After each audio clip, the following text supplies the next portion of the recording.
Thanks, Bob, for doing a great job. Didn't I just see you yesterday? Yeah. We haven't got enough time. I'm looking for Mark Lee. Where is Mark anyway? Oh, I'm sorry, Mark. When Mark put the cap on how long we could talk, I'd already written my stuff up, and I timed myself, and it was 47 minutes. I'm not pushed about it, but two of those, not two, but I'd say 25 minutes of those 47 were all about Mr. Kovich, but we won't get into that, Jug, at all. Okay. Forgive the notes and the cheaters if I have to put them on, but they're sort of mandatory when you're mid-70s.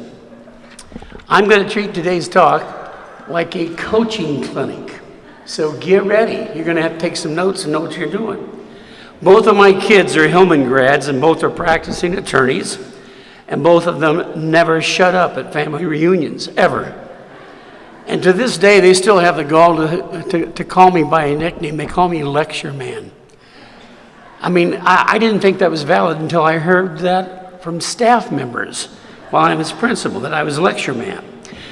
All of the former Hillman defensive players, I think, know that I never said squat. They knew me just by hand signals. And I'm going to give you one. Are there any former players, defensive players here? None? None of them showed. There are two or three? Okay. Watch carefully.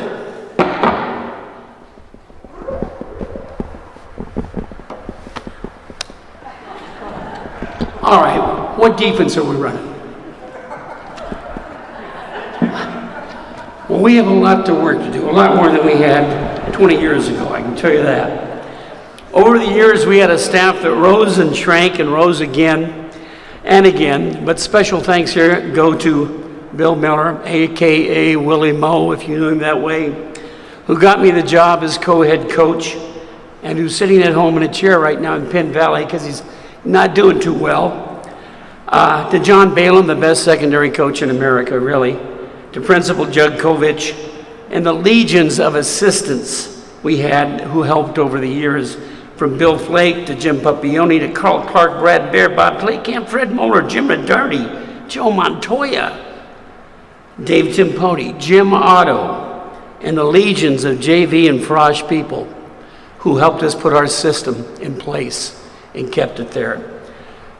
You don't get good things done with one person or two people usually. It takes a team working together.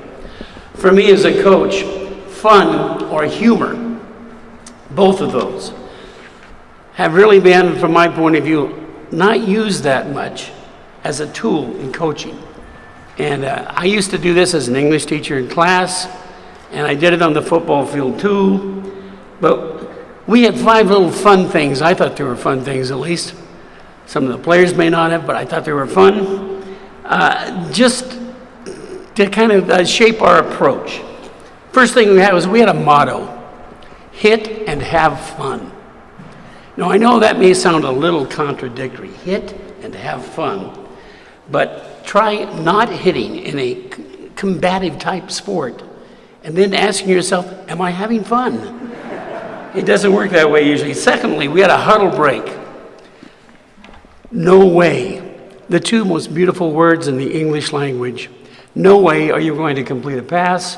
No way will you make the first down. No way is that going to happen. And that was really something that the kids, I think, bought into big time.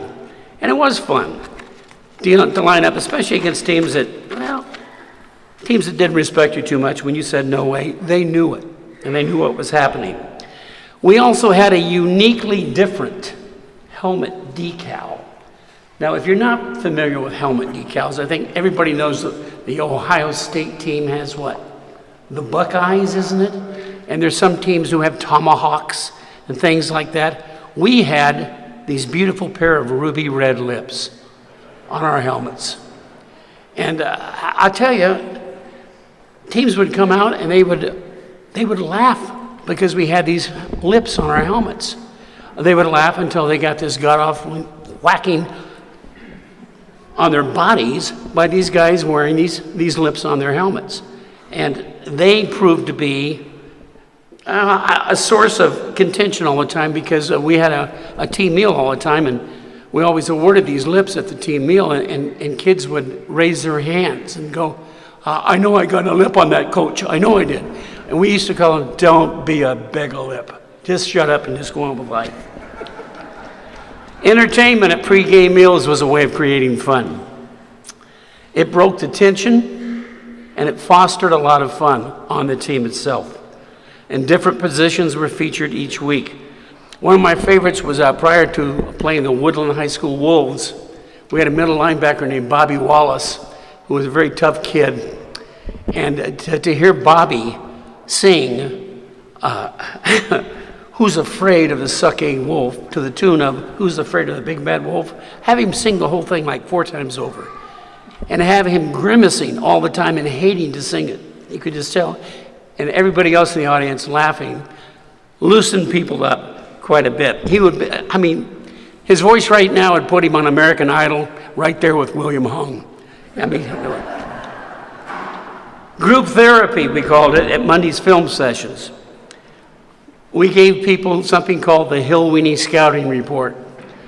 I would look over all the game film of the previous teams, and I would find out, the teams that we had played, and I'd find out the errors that we made, and I would lump them all together. But rather than singling a single player out and having them crawl into a cave of self-pity, we would go ahead and make up this scouting report with, I think one of those slides up there has it on it, with different characters, and every mistake that was made was just epitomized by that character. And nobody wanted to be the Hill Weenie of the Week. Nobody wanted to be Spear Eject Me, or Auto Square Up a Bit, or You Mean He Had It, or Andy Wasn't There. All these different names, I know they don't sound funny to you now, but 20 years ago, to a close bunch of kids, they brought a lot of laughter to the room. Someone came up with those on our staff, and they worked, all 5 of those. I want to thank the Hall of Fame committee again, and in closing, I want to remind everybody that, believe it or not, I was a master thief in education my last years as my coaching career morphed into my journey to the dark side of being an administrator. Sorry, Mr. Govich. As an English major, I was more than familiar with Charles Dickens' A Tale of Two Cities that chronicled Paris and London during the time of the French Revolution. And as a former college football player, I was very familiar with my school's motto, "It's great to be a Trojan." And so as a principal who was trying to herd 1,500 kids onto a campus set in the middle of the city and having no problems on the outside, you're going to have to just realize I was trying to create a sense of belonging so kids would stick around and be here. And I know that I can remember, and you can remember, the classic British author Charles Dickens and the classic USC coach Howard Jones. You can remember that those 2 quotes that those guys gave us make up something so good for the high school that it does create a sense of belonging for all of us. In the best of times, in the worst of times, at all times, it's great to be a Hellman. Thank you.